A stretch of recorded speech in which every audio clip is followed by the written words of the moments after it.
घरच्या लाइटिंग बोर्डमध्ये दोन्ही साईडला सप्लाय येत असेल आणि आपल्या घरातील कुठलेही युनिट आपण वापरू शकत नसेल, तर वायरमॅनला बोलवायची काहीही गरज नाही. त्याला पैसे द्यायची काही गरज नाही. हा प्रॉब्लेम आपण या व्हिडिओच्या माध्यमातून आपण सोडवूया. तर मित्रांनो, या बोर्डमध्ये दोन्ही साईडला टेस्टर पेटत आहे.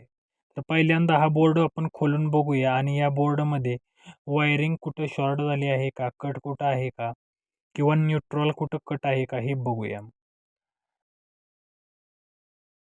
तर या बोर्डमधील सर्व वायरिंग ठीक आहे. न्यूट्रल जागच्या जागी आहे, फेज ही जागच्या जागी आहे. कुठेही काही शॉर्ट वायर नाही.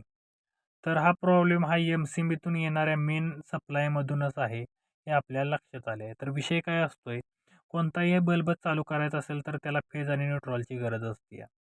जर त्याला प्रॉपर फेज किंवा न्यूट्रल भेटला नाही तर हा प्रॉब्लेम क्रिएट होत असतो. तर या बल्बला प्रॉपर फेज भेटलेला आहे आणि न्यूट्रलही भेटली नाही. त्याच्यामुळे हा फेज बल्बमधून फिरून रिटर्न या बोर्डमध्ये रिटर्न येत आहे.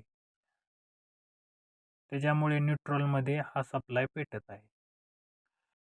तर या ठिकाणी बोर्डाला येणाऱ्या 2 वायरा फेज न्यूट्रल त्यामधली न्यूट्रलची वायर कट झाली होती.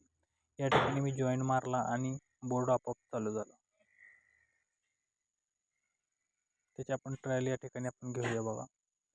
तर बटन चालू करतो, फॅन आणि बल्ब चालू होईल. झाले. फुकट पैसे घालवायची काही गरज नाही. बटन बंद करू. बटन बंद करू. या व्हिडिओच्या माध्यमातून